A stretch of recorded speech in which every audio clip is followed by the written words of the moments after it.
My name is Ashley Myers. I am 35 years old, and I am a graduate at the Bush School for Public Policy here at Texas A&M right now. See, it's a summertime, so I'm working on an internship, and I'm taking one class at the moment. How has the coronavirus and COVID-19 affected school for you? It's affected it dramatically. So we were starting spring break and we weren't quite sure what we were doing when Corona hit. And spring break ended up being 2 weeks long, which a lot of us really enjoyed. But it also meant that we had to learn on the fly how to consume these higher level courses over Zoom and how to manage our time better and how we were going to study in groups without being able to talk face to face with people. So it was really, really tough in that way. And then just weird things happened, like, your friends go home for break and then you don't realize you're not going to see them again for maybe 6 months or so. So it really had a huge effect on. And most of those people aren't even back, right? Right. No, most of them aren't.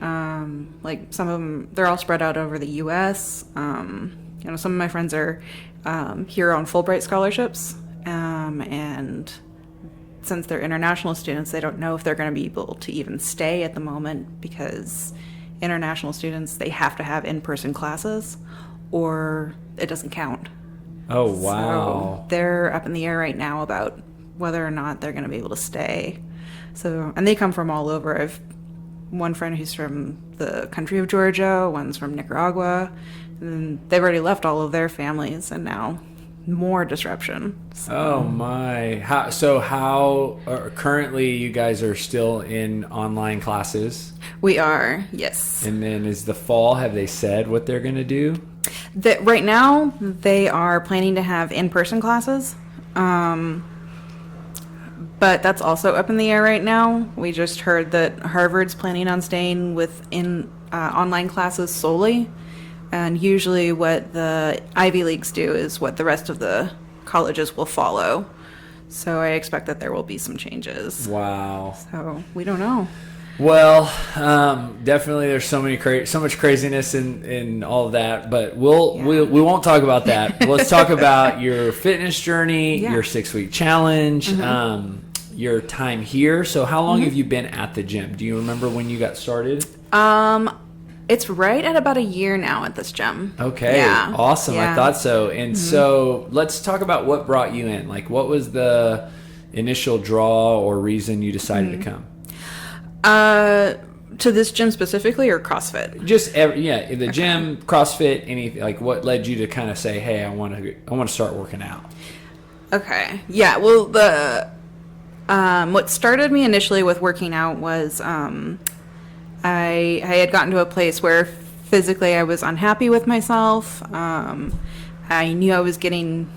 I mean, the 30s are no longer advanced age for women, but still advanced metabolic wise, and I was starting to get a little bit nervous with that. I have a lot of family history of like diabetes and that sort of thing, and I wanted to kind of get a jump on that to prevent as much as I could, but I knew I needed something more intense. I'm not a Zumba person. But I also wanted something where I could have some variations. And initially it was kind of looking around at what things I felt would be more in line with what I enjoyed as more extreme things. And it came down to the choice of either doing Krav Maga or CrossFit. Wow, so you kind of researched this. Yes, I did a lot of, I really wanted something I was going to be dedicated to and stick with, and something I could continually challenge myself with. And I went to go try the Krav Maga, and I did not like the instructor. I thought he was really, really rude, and it was a little too aggressive in the wrong way for me. Yeah. And so I was like, all right, well then I'll try CrossFit, and I loved it, and I stuck with it.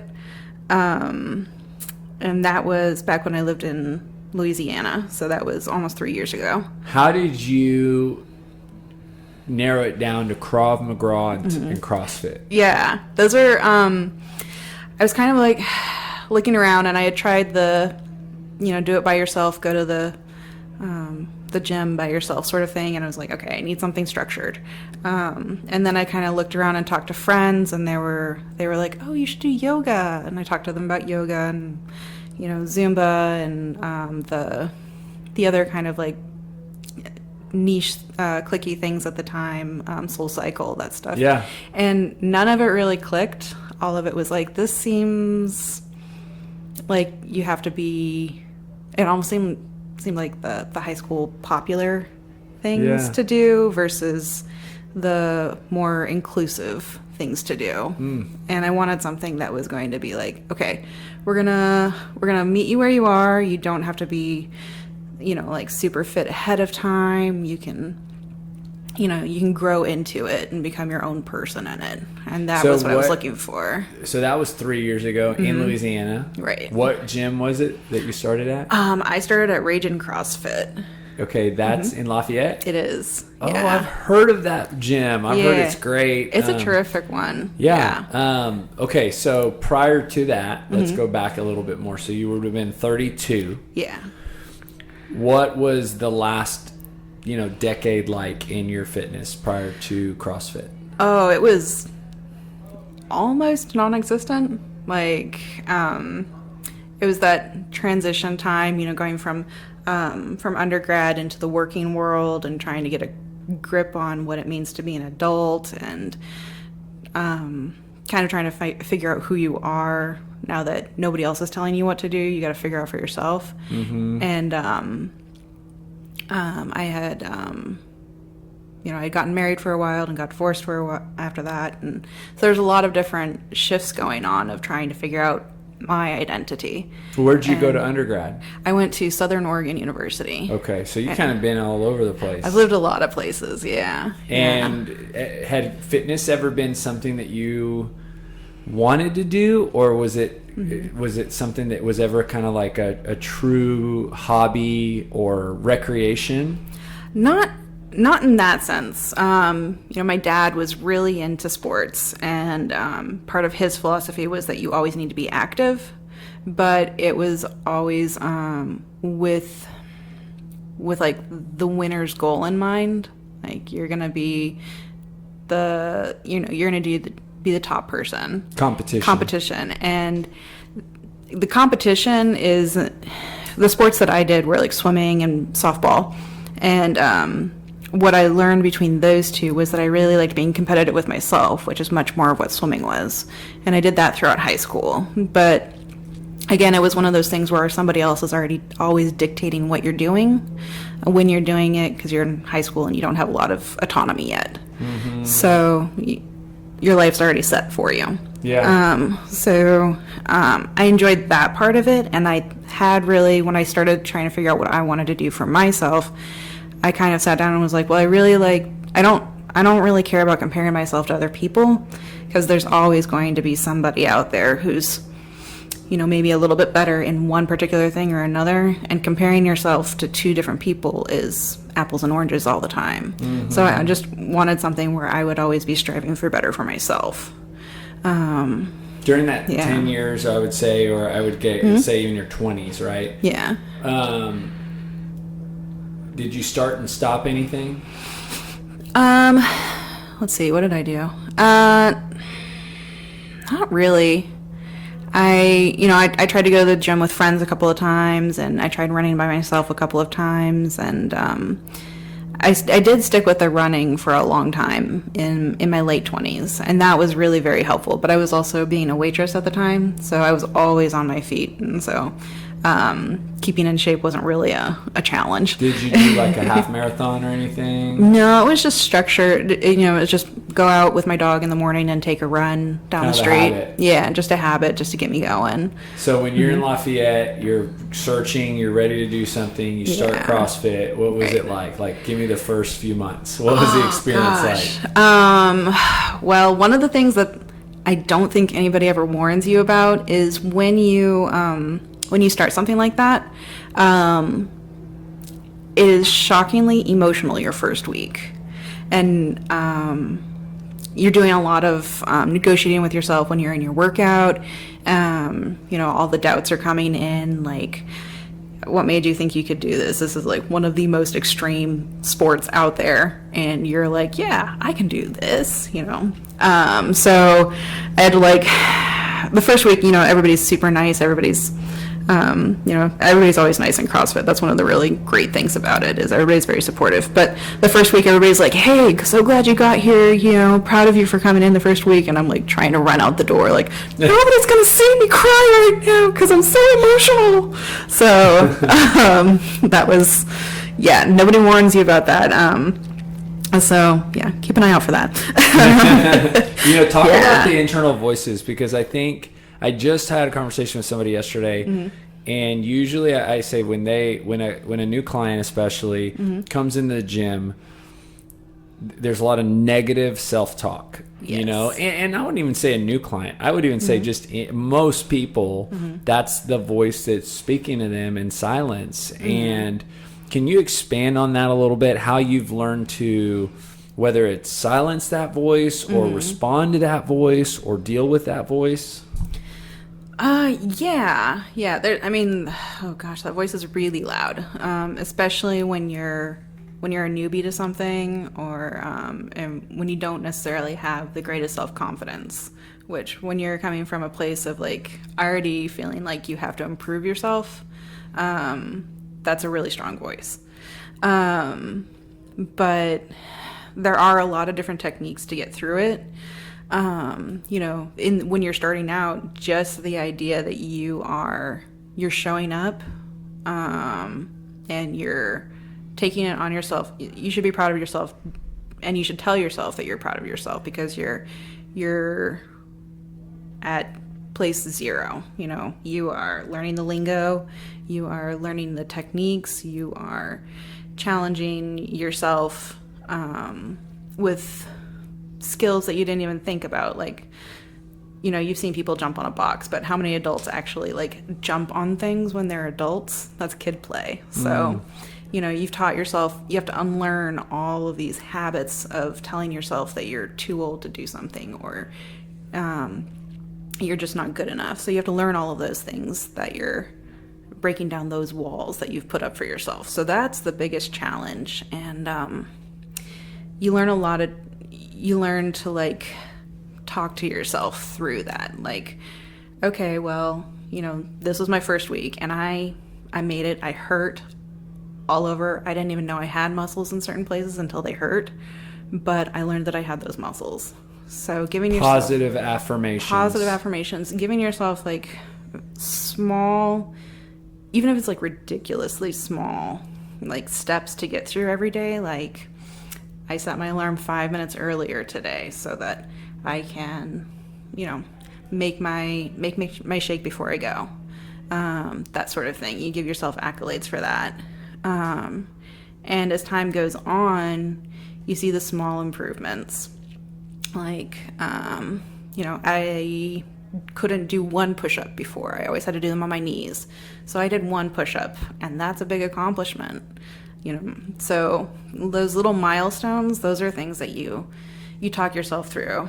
And then in the middle of a workout, when it really hits, like, this is so stupid, why are you here once again at 6:30 at night when you would really rather be on the couch, eating cereal eating cereal because it's the best food in the world. Then you're like, what, this, you're not gonna appreciate it right now, because nobody ever appreciates it in the middle of it. Do you find yourself doing this often? Yeah, I do. And then usually it's like, okay, just wait 45 minutes, because the endorphins kick in like 15 minutes after your workout, and you're gonna be on your high.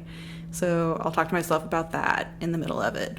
Or I'll say, what, this is a really, really big workout today. Scale, like they used to say at Ragin, scale before you fail. Make sure you're taking, you are adjusting it to you, because you're the only one that matters right now. So what is it going to be for you to get through this in a way that you feel accomplished and challenged at the same time? So those are the sort of things that I kind of keep in mind. And on the really, really hard days, it's just like, you know what? No, let's be honest, this isn't what you want to do today, but it is what you need to do today. Yeah, you're almost having to be your coach, right? You're having to be your voice of authority. Right. Because if you don't stand up for yourself against that other voice, then you are going to kind of be a victim. Exactly. And that's one of the parts of growing up, is that you are the coach of your own life.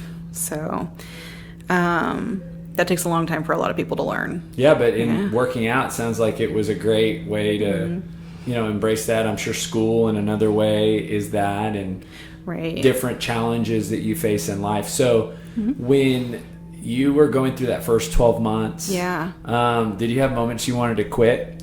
Oh yeah, of course. I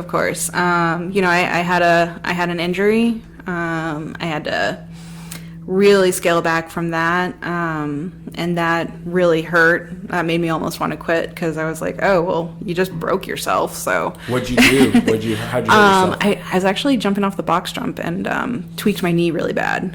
I had to get one of those cortisone shots and do some manual therapy on that. And that was part of that. I went out too heavy, too fast one day and didn't scale accordingly. And I learned a really hard lesson with that. So I'm more cautious now. But I did that, and it made me think about really, really quitting for a while, because it felt like I was backsliding a little bit. And nobody wants to do that when they're on the trail. But you decided not to? Yeah, I decided not to. Stuck with it? I stuck with it. I had to scale a lot of things after that, make sure that I was really taking care of myself. But yeah, I stuck with it because I was really enjoying what I was doing. Did you see results, like from the working out, like noticeable in the way you could move, or your strength, or your body composition? Yeah, I definitely, it was a really big confidence booster after I lost the first 5 pounds. I was like, oh, maybe I can do this. And, I was standing taller, and I was functioning better, and I was, I just felt more confident overall. Feeling like the person that I was inside was starting to reflect on the outside more, and that was really exciting to me. So all of that. That's, I think, what I attribute a lot of that to is, I kind of call it like you pat yourself on the back. Yeah. So like a workout is always an accomplishment. And so there's a feeling that exists inside of us that you can't create falsely. And that feeling is like, I'm proud of myself. And so it's like every time you leave the gym, you're kind of like patting yourself on the back, even though you're not. And that is what builds that confidence, and it builds that self-esteem that ultimately flows into your self-worth, Yes. So I love hearing that. So you moved here for school, I'm guessing. Yep. And was it kind of like okay, I got to find a CrossFit gym? Like, was that a pretty much like already in your mind as you were moving to College Station? It was on my mind. I was like, all right, I have to keep up this, because it's part of my stress relief. It's part of my structure. It's part of more of my identity than I had originally thought it was. And those were very important. So I started, researching the different gyms online, figuring out what would be close to me geographically, and what would be close representing what I wanted in a gym. Because each one's a little bit different, and they have their own thing. So, eliminating the ones that I didn't think were going to be a good fit. Yeah. And kind of looking around a little. And you found us. I found you. And so you've been very consistent. This last year, you average how many days a week, would you say? Well, if it's not finals time, then it's usually around 3 or 4. Yeah. But you're, and when I say that, I think sometimes people always the ideal is like, oh, I want to work out 5 or 6 days a week. Right. But if we're honest, right, there's 360 days in a year. If you just worked out like 150 to 200 days a year, like if you just do half, right? I mean, 2 to 4 days a week is winning, right? Some weeks are 2, some weeks are 3, some weeks are 4. It's like, and I think looking at it over the course of the last 12 months, I mean, that's kind of where you've fallen, right? Yeah. When you're busy, obviously, life, school, things like that. But for you, is that just like on your calendar? Is that a schedule thing? Is that a habit thing? Like, how do you, now it's been 3 years, right? So like, how has it just become something that you do?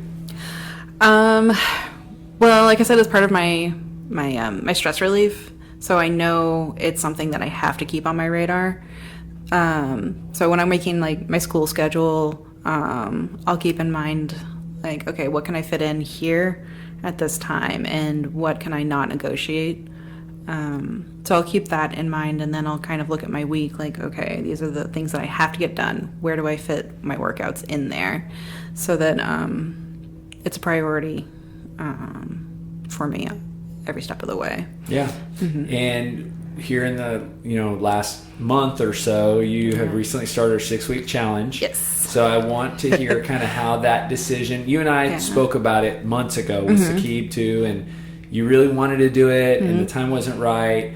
And so let's kind of unpack nutrition a little bit before we dive into the challenge. Like, where has your nutrition been in this last 3 years that you've been working out? Well, it's kind of swung all over the place. When I first started working out, it was like, oh, I'm burning like a ton of calories. I can eat whatever I want.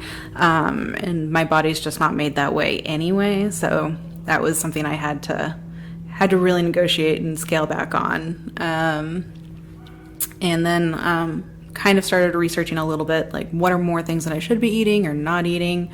What can I fit more into life? Just like in general, like, okay, at the time I was working a lot and on the road a lot. So what can I fit into that kind of a lifestyle where I have to drive all over? And that kind of went semi-okay, you know. The gas stations always have the foods that I want. So driving a lot made that harder. But slowly moving in a positive direction, replacing little things over time. Like, okay, I'm not going to eat so much pasta. Instead, I'll switch in brown rice for dinner instead. Little changes that are more effective than big sweeping changes. Yeah. So I started on that. And then as time moved on to here, moving in with Saqib and his eating and adjusting my eating for that, those were things that we had to negotiate. And so when we first started coming here, it was pretty bad. There was a lot of protein, very little vegetables, and ice cream most nights. I love it. Because of course he was a bachelor before I moved in, so yeah. Adopting his eating habits, I was like, this is great, and then I realized, oh no, this is bad. So when we first came in and we started talking there, I forget which one it was. We were like, oh yeah, we eat ice cream most nights. One of the trainers here was like, no, don't do that. Switch to yogurt. And we're like, oh, maybe we should switch to yogurt. So one of those little changes. Well, it's easy to fall into that. Yes. And sweets make you want more sweets. Yes. That's what cereals. Such a bad And so one. when you have, and we're creatures of habit, right? So when you have that ice cream every night around 9 p.m., right. 9:15, it happened. It's we're creatures of habit, so it's not uncommon to fall into that. Right. And cereal's like one of those ones. Like, I had to make a very strict rule that it can't be in my house. It's a very occasional treat, and because otherwise, all bets are off. I have no self-control. Yeah. So for the ones that I just have no self-control, they just can't stay in the house. That's just a solid rule. And Saqib hates cereal anyway, so yep.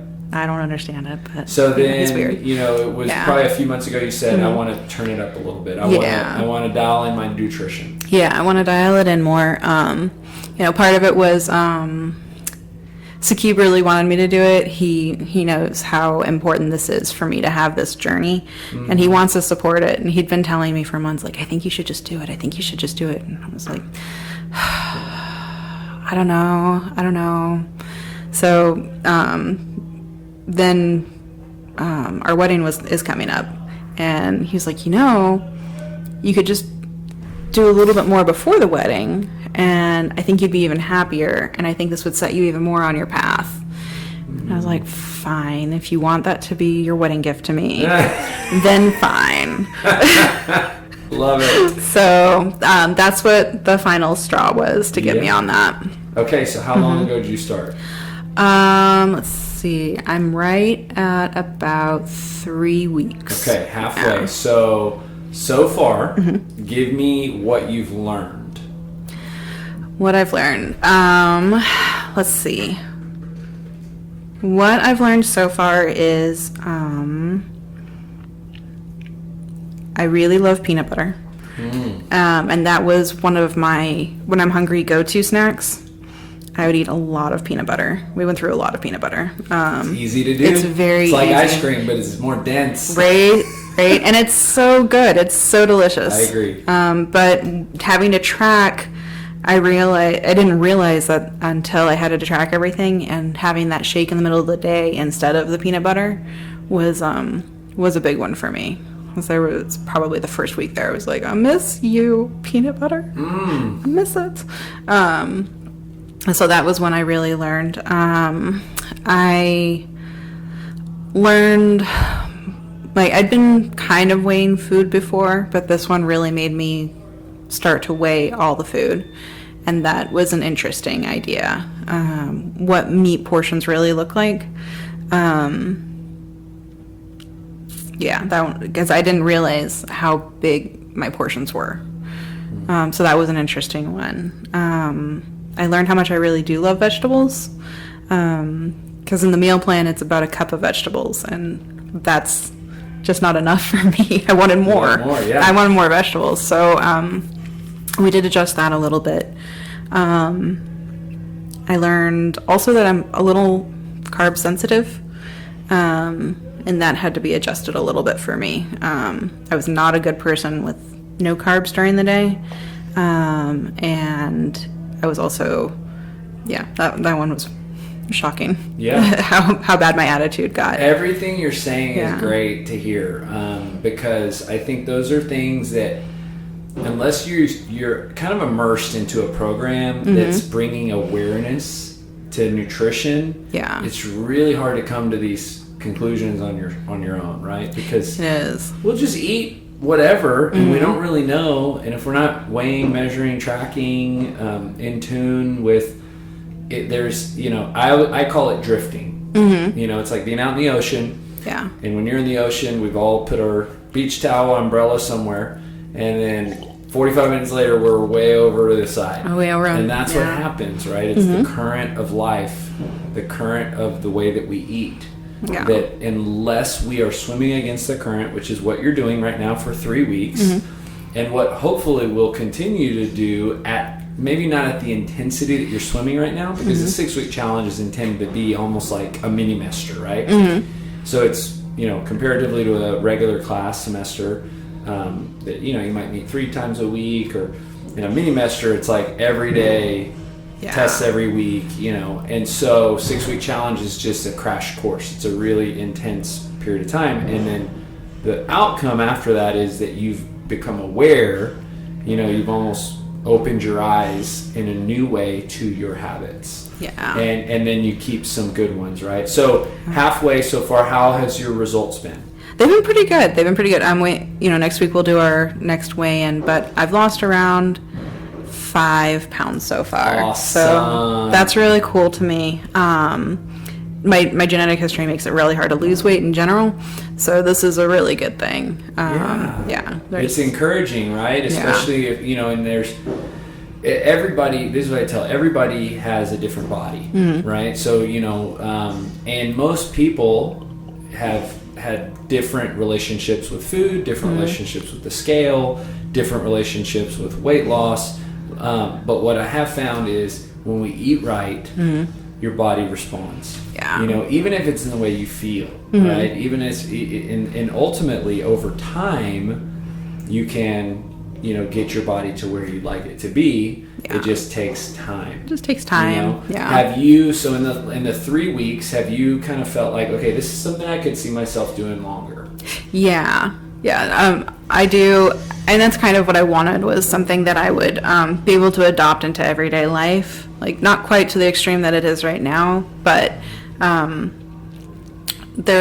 so far I imagine only some minor tweaks to it. Overall, like, I definitely want more recipes so I can have different flavors, because the same chicken every day gets old fast. So that, but in general, I would just like to keep on the same track. Has Saki been doing it and supported? Not really. Okay. Yeah, I mean, in general, he's pretty okay. But He's maybe supportive. He hasn't been adopting the same eating right. habits. Yeah, he's not using measuring cups, or that sort of thing. But he's okay. We switched over from canola oil to coconut oil cooking. I didn't realize how much butter I was cooking with. That's another thing. And we've cut out the butter, so that is awesome. And you know what I love? So it's like it's just like we talk about working out. Like everybody wants 5 or 6 days a week, but at the end of the day, 150 to 200 workouts a year is awesome. If you take what you've done for 3 weeks and you stretch it out for 365 days, amazing, because it's these little changes, like you said, butter here, or meat portion, or peanut butter. Start stretching that out for the next 12 months, and these little changes make a big difference. They're huge. They make and you're finding out your triggers right now. You're kind of like removing some of those bad habits that maybe you were falling into. Yes. And so how has it, if at all, affected workouts? Have you noticed anything? Let's see. In the beginning, it was a little bit hard until the diet was adjusted just right for me. But now overall, like, I do feel slightly stronger, slightly like I can do more. So it's a slow building in of a more physical confidence in what I'm doing, which I really like. Have you found any of the kind of positive affirmation talking coming into the nutrition portion of this? Because you kind of did this 3 years ago, starting with exercise, but now it's like it's almost like starting a new thing. It really is. Yeah. There's there's definitely days when I'm like, gosh, I just want my pancakes. I just want to. I've had a hard day. My comfort food, is always pancakes, bacon, eggs. That's what I love. Sounds delicious. It's great. But I'm also like, okay, yeah, it's been a hard day, and let's think about this for an extra second. Do you really want the pancakes, or do you just want to rest and stay on track because that's going to be the longer term feeling better? And so negotiating that and acknowledging that you have these feelings is a really important thing, so that you can then say, yeah, I feel this way, and I'm still going to do what my goal is. I love it. Well, the last question, I ask everybody this on our podcast. The title's Building Better People, and it's on our wall, it's on our shirts. It means that the kind of the meaning behind it is that when people start exercising, they become a better version of themselves. So that's kind of a core belief that I have, and therefore it becomes a very strong purpose to record this podcast, right? With you, to create an environment that people feel they can come into and start a fitness journey or continue one. And so to close out the podcast, I want to kind of see how that's true for you, how you starting 3 years ago with kind of your fitness journey and working out has helped you become a better version of yourself. Oh gosh, it's made me a way better person. when I started, I had very, very little confidence in myself, very little self-value. And this journey has really been the start of a huge life shift for me. When I started, I didn't think I was going to be able to do anything in the way that my career goals, my personal goals had been.